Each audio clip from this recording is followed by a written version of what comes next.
From miraculous weather phenomena that saved a crucial scene to an Oscar winner who earned just £3,000 for his breakout role, the making of this Best Picture winner was filled with bizarre coincidences and unusual decisions. Here are the 15 weird facts you didn't know about A Man for All Seasons. Fact 1. Snow appeared and vanished on command.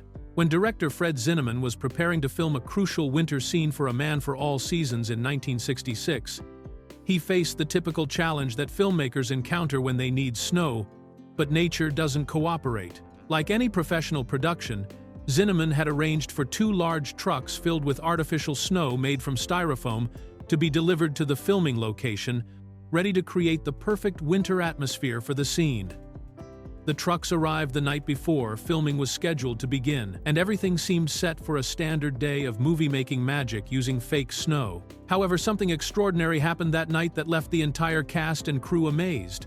As the trucks sat parked and ready, real snow began falling from the sky, continuing throughout the entire night and covering the hills around the filming location with a sparkling white blanket that looked absolutely perfect for the scene they needed to shoot. The artificial snow trucks remained exactly where they were parked, completely unused, as nature had provided exactly what the film required. Zinnemann later wrote about this remarkable coincidence in his autobiography, describing how the timing seemed almost supernatural. The crew filmed their winter scene with the beautiful natural snow, and just as Zinnemann called cut for the final time to wrap up the scene, something even more incredible happened. The sun came out immediately, and all the snow that had fallen throughout the night melted completely in less than half an hour, disappearing as quickly and mysteriously as it had appeared. Zinnemann included photographs in his autobiography showing the dramatic difference. At 7 in the morning, the ground was covered in pristine white snow, but by 9:30 in the morning, it had almost completely vanished. The timing was so perfect that it seemed like nature itself was following the movie's shooting schedule, providing exactly what was needed for exactly as long as it was needed. Fact 2. Wind gusts perfectly timed Robert Shaw's lines.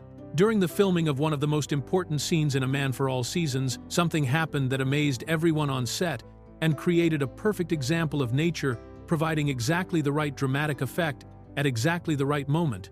The scene took place in Thomas More's garden, where Robert Shaw, playing the volatile King Henry VIII, has a crucial confrontation with Paul Scofield's character about the king's desire for a divorce from Catherine of Aragon. This garden scene was essential to the film because it shows Henry's growing anger and frustration with More's refusal to support his plans. What made this particular filming day so extraordinary was that every single time Shaw delivered one specific angry line during the scene, a violent gust of wind would suddenly blow up and shake all the trees around them, creating a dramatic visual effect that perfectly matched the emotional intensity of the moment. This wasn't something that happened just once or twice by coincidence. It occurred consistently throughout every single take they filmed, whether they were shooting wide shots, reverse shots, or close-ups of the actors. Director Fred Zinnemann was so struck by this incredible timing that he wrote about it years later, explaining how the sudden wind would spring up at precisely the same moment that Shaw spoke his particular line, and it happened with such reliability that they always had a perfect match when editing the different camera angles together. The wind gusts created a natural dramatic punctuation that enhanced Shaw's performance as the increasingly tyrannical king, making his anger seem to stir up the very elements around him. Throughout the entire production of A Man for All Seasons, Zinnemann noted that they had exactly the kind of weather they wanted for filming, but this garden scene with Shaw stood out as the most remarkable example of nature cooperating with their artistic vision. Fact 3. Orson Welles allegedly directed his own scenes. One of the most unusual behind-the-scenes stories from A Man for All Seasons involves the legendary filmmaker Orson Welles, who played Cardinal Wolsey in what amounted to a brief but memorable cameo role that lasted less than 15 minutes of total screen time.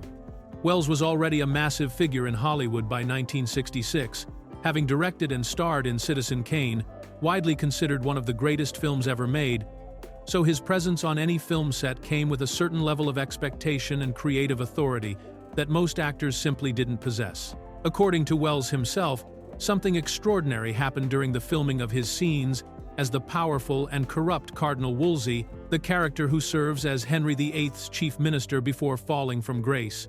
Welles claimed that he actually had director Fred Zinnemann removed from the set entirely and took over the directing duties for his own scenes, essentially becoming both the star and director of his portions of the film.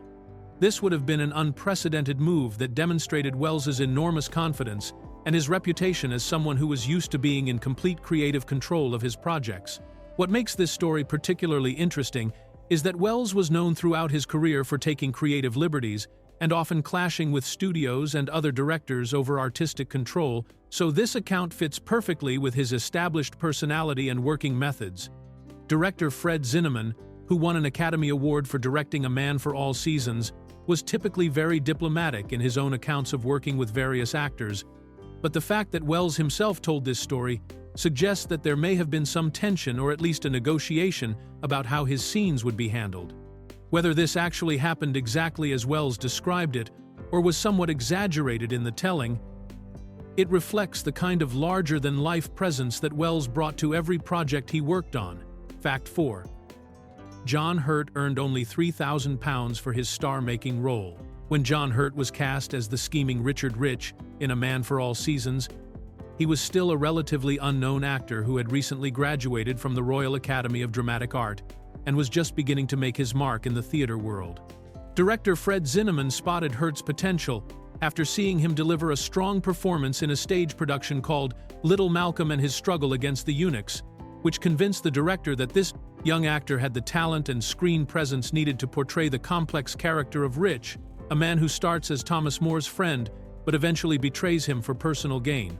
Despite playing one of the most crucial roles in the film and delivering what would become a career-defining performance that launched him toward eventual Oscar nominations and international fame, Hurt received only £3,000 for his work on A Man for All Seasons. This modest payment reflected both his status as an emerging actor and the film's overall budget constraints, since Columbia Pictures had insisted that the entire production stay under $2 million. The salary structure for the film was quite revealing about the Hollywood hierarchy of the time, with only 3 actors earning more than £10,000 for their work: Paul Scofield, who played the lead role of Thomas More, Susanna York, who played his daughter Margaret, and Orson Welles, who appeared in his brief but memorable cameo as Cardinal Wolsey. What makes Hurt's low salary particularly striking is that his portrayal of Richard Rich became one of the film's most memorable and impactful performances, showing a young man's gradual moral corruption as he's tempted by power and position.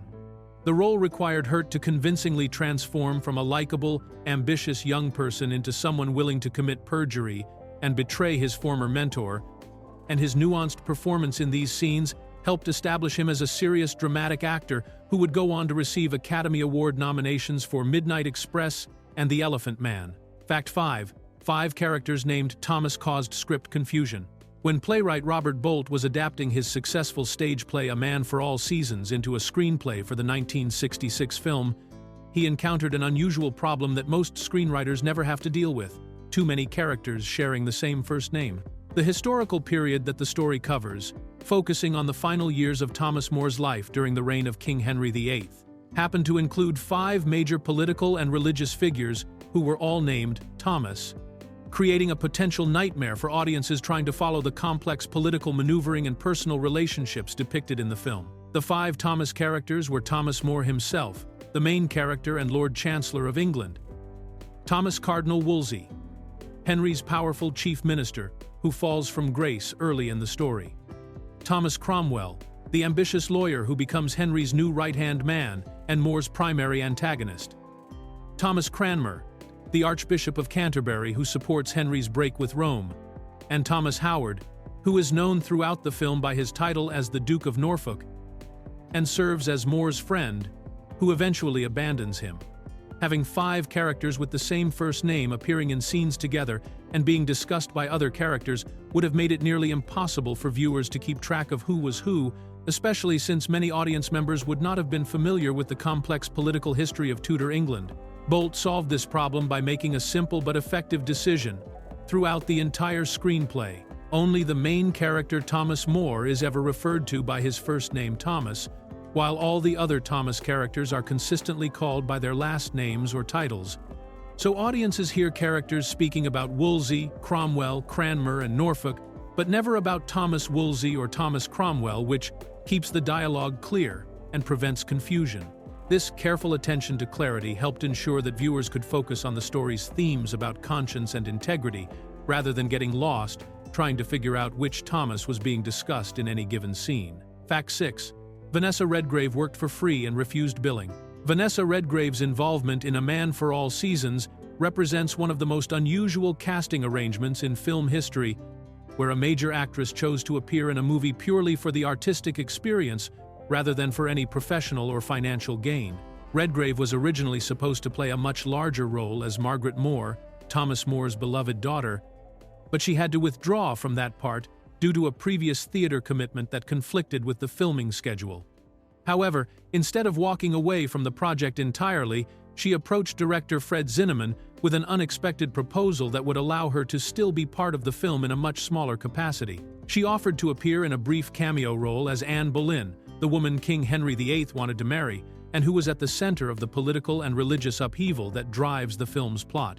What made this arrangement so extraordinary was that Redgrave made it clear from the beginning that she wanted to do this appearance simply for the fun of it, meaning she had no interest in being paid for her work and would refuse any salary the producers might offer her. This was particularly remarkable given that Redgrave was already an established and respected actress who could command significant fees for her performances. Even more unusual than working for free was Redgrave's insistence that she not receive any public credit or recognition for her appearance in the film.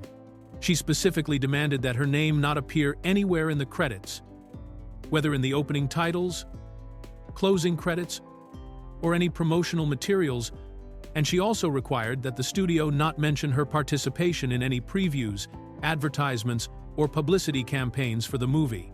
This meant that audiences who saw A Man for All Seasons in theaters had no advance warning that they would see Redgrave on screen, making her brief appearance as Anne Boleyn a complete surprise that added an element of unexpected star power to the film without any of the usual fanfare that accompanies celebrity cameos. Fact 7. The Vatican listed it among cinema's greatest films. In 1995, exactly 100 years after the birth of cinema in Paris, with the Lumiere brothers' first public screening, the Vatican undertook an extraordinary project to recognize the artistic and spiritual contributions that movies had made to human culture over the previous century. Pope John Paul II addressed a plenary assembly of the Pontifical Commission for Social Communications and spoke about cinema's remarkable ability to influence public opinion and culture across all social and political boundaries, emphasizing the medium's potential to become a positive force for individual development and social conscience. To mark this historic milestone, the Vatican appointed a committee of 12 international movie scholars who were tasked with creating an official list of 45 films that represented the most important and influential works in cinema history. Rather than simply creating a best movies list, the committee organized their selections into 3 distinct categories that reflected the Church's understanding of art's highest purposes: religion, values, and art, with 15 films chosen for each category. A Man for All Seasons was selected for inclusion in the religion category, joining other spiritually significant films like Ben-Hur, The Mission, and The Gospel According to St. Matthew. What made this recognition particularly meaningful was that the Vatican's list wasn't limited to obviously religious movies or films made by Catholic filmmakers, but instead celebrated works that explored themes of conscience, moral courage, and the human spirit's relationship with divine truth. The committee specifically chose A Man for All Seasons because it dramatizes the story of St. Thomas More's willingness to die rather than compromise his religious convictions, making it a powerful example of faith triumphing over political pressure. This Vatican recognition gave the film an unusual distinction among Academy Award winners, as very few Best Picture winners have ever received such formal acknowledgement from the Catholic Church as works of significant spiritual and artistic merit. Fact 8. Orson Welles used authentic historical props.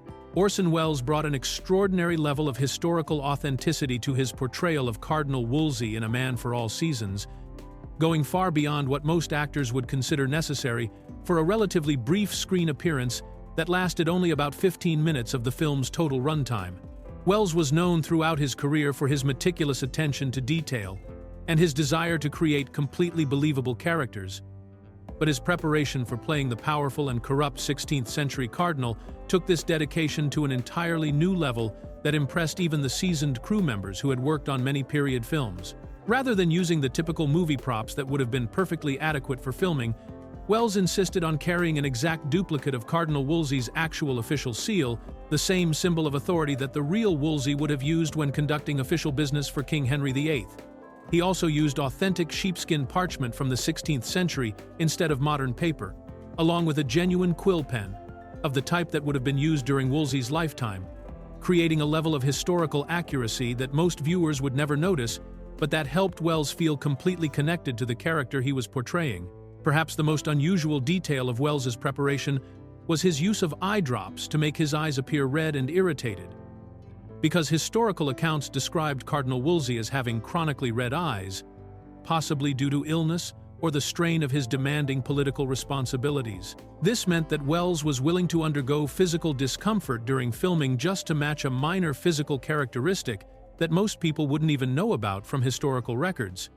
Director Fred Zinnemann later wrote about being amazed by Wells's commitment to these authentic details, especially since the actor had initially seemed reluctant to take the role, and had arrived on set only superficially familiar with his lines, yet had clearly spent considerable time researching the historical Wolsey to achieve this remarkable level of authenticity. Fact 9.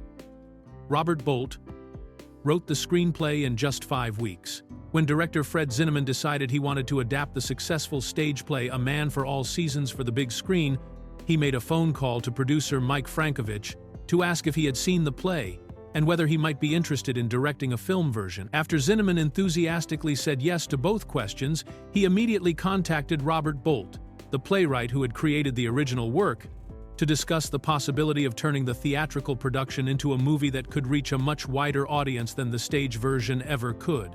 What happened next demonstrated Bolt's remarkable skill as a writer and his deep understanding of the differences between theatrical and cinematic storytelling. Despite the fact that adapting a stage play for film can be an incredibly complex process that often takes many months or even years to complete properly, Bolt managed to write the entire screenplay for A Man for All Seasons in just 5 weeks, from the time Zinnemann first contacted him about the project. This incredibly fast turnaround was especially impressive considering that Bolt didn't simply copy his stage dialogue into a movie script, but instead made significant structural changes to accommodate the different demands of cinema. Bolt's rapid screenplay adaptation involved several major alterations to his original play, including the complete removal of a character called the Common Man who had provided running commentary throughout the theatrical version, and the division of this single character's functions among multiple smaller roles like a Thames boatman, Moore's steward, an innkeeper, a jailer, a jury foreman, and an executioner. He also added several new scenes that hadn't appeared in the stage version, including Cardinal Wolsey's death scene, Moore's formal investiture as Lord Chancellor, and King Henry's wedding to Anne Boleyn, all of which helped fill narrative gaps and make the story flow more naturally in its new cinematic form. This 5-week writing achievement was particularly remarkable given that Bolt would later become famous for writing the screenplays for epic films like Lawrence of Arabia and Dr. Zhivago. Fact 10. Robert Shaw's only Oscar nomination for 12 minutes. Robert Shaw's portrayal of King Henry VIII in A Man for All Seasons created one of the most unusual Academy Award nominations in Oscar history, demonstrating that sometimes a brief but powerful performance can leave a more lasting impression than an entire film's worth of screen time. Shaw appeared in only 2 major scenes throughout the entire movie, with his total screen time adding up to approximately 12 minutes, yet his magnetic presence and commanding performance as the volatile Tudor monarch was so memorable that it earned him his only Oscar nomination during his entire career. What made Shaw's nomination even more remarkable was that he was competing in the Best Supporting Actor category against performances that typically involved much larger roles, with significantly more screen time and character development opportunities. Shaw's Henry VIII appears first in the famous garden scene at Thomas More's estate, where he alternates between jovial friendship and barely contained menace while trying to convince More to support his divorce plans, and then later in a brief but crucial scene where his anger and frustration with More's continued resistance becomes fully apparent.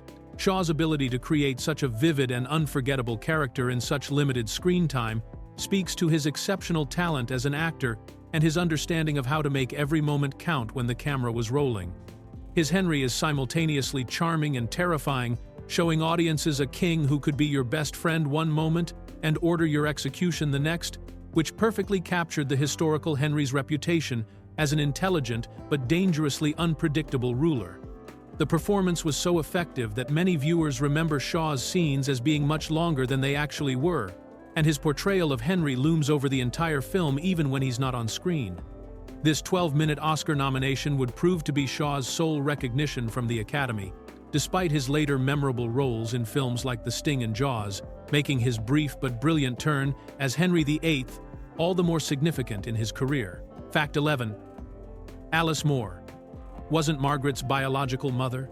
One of the most significant family relationships portrayed in A Man for All Seasons involves a detail that the film completely omits from its story, creating a family dynamic that appears simpler and more straightforward than the actual historical reality of Thomas More's household. Throughout the movie, audiences see Alice More, played by Wendy Hiller, interacting with Margaret More as if she were her biological mother, with no indication whatsoever that their relationship might be anything other than a typical mother-daughter bond between a woman and her natural child. The historical truth, however, reveals a much more complex family situation that demonstrates both the tragic realities of 16th-century life and Thomas More's remarkable capacity for building loving relationships despite personal loss.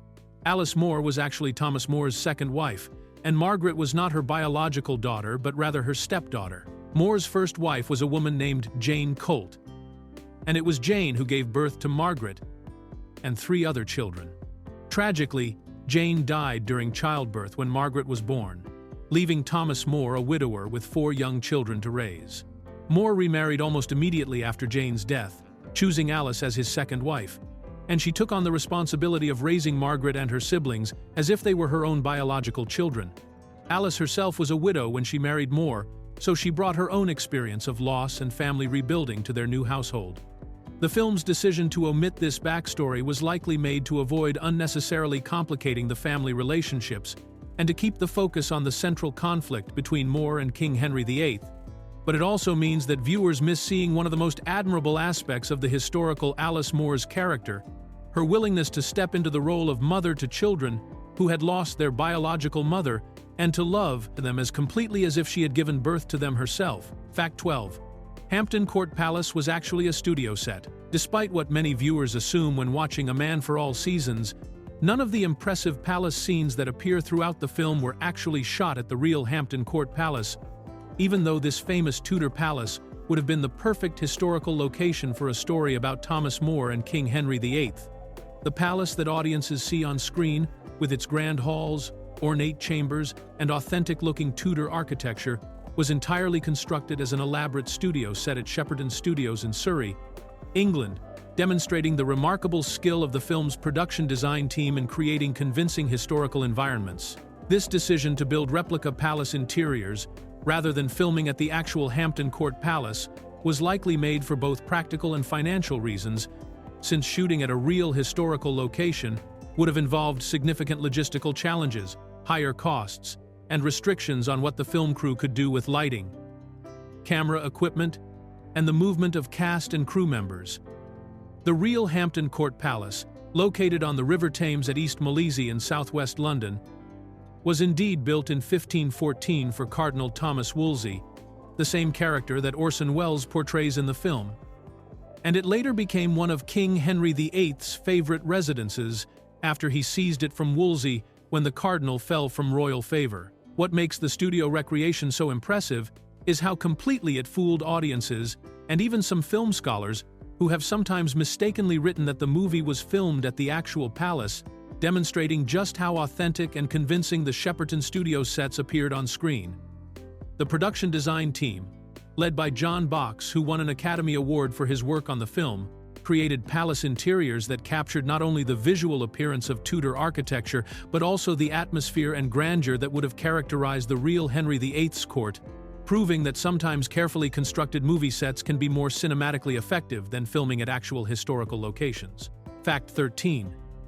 Cast took salary cuts to keep budget under $2 million. When Columbia Pictures agreed to finance A Man for All Seasons, the studio executives made it clear that they considered Robert Bolt's stage play about 16th-century English politics to be a risky commercial venture that would need to be made as economically as possible to have any chance of turning a profit. The studio's primary concern was that the film lacked the typical elements that guaranteed box office success, There were no major action sequences, no romance subplot, no well-known movie stars in the lead roles, and the entire story revolved around complex moral and religious themes that might not appeal to mainstream audiences who were looking for entertainment rather than intellectual drama. Columbia Pictures therefore imposed a strict budget limit of $2 million for the entire production, which was considered quite modest, even by 1966 standards, for a period drama that would require elaborate costumes, detailed sets, and historical authenticity. To meet this financial requirement, director Fred Zinnemann and the producers had to ask every single member of the cast, from the leading actors down to the smaller supporting roles, to accept significantly lower salaries than they would normally command for their work, essentially asking them to make a financial sacrifice in order to bring this important story to the screen. Remarkably, every actor in the film agreed to these reduced payments, demonstrating their belief in the quality of Robert Bolt's script and the importance of the story they were telling about Thomas More's moral courage in the face of political pressure.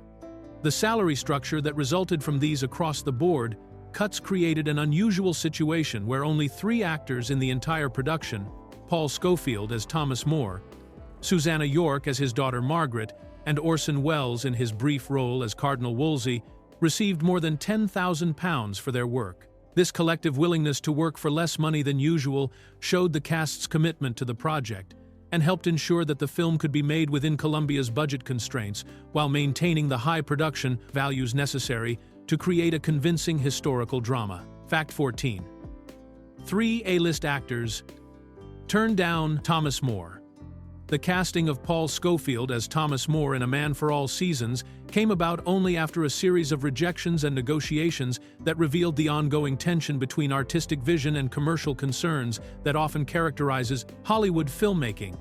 The producers and studio executives at Columbia Pictures were initially fearful that Scofield, despite his acclaimed stage performance in the original London and Broadway productions of Robert Bolt's play, was not a big enough name to draw audiences to what they already considered a risky and uncommercial project about 16th-century English politics and religious conscience. Their concerns about Scofield's box office appeal led the producers to approach several major movie stars who had much stronger name recognition and proven track records of attracting large audiences to their films.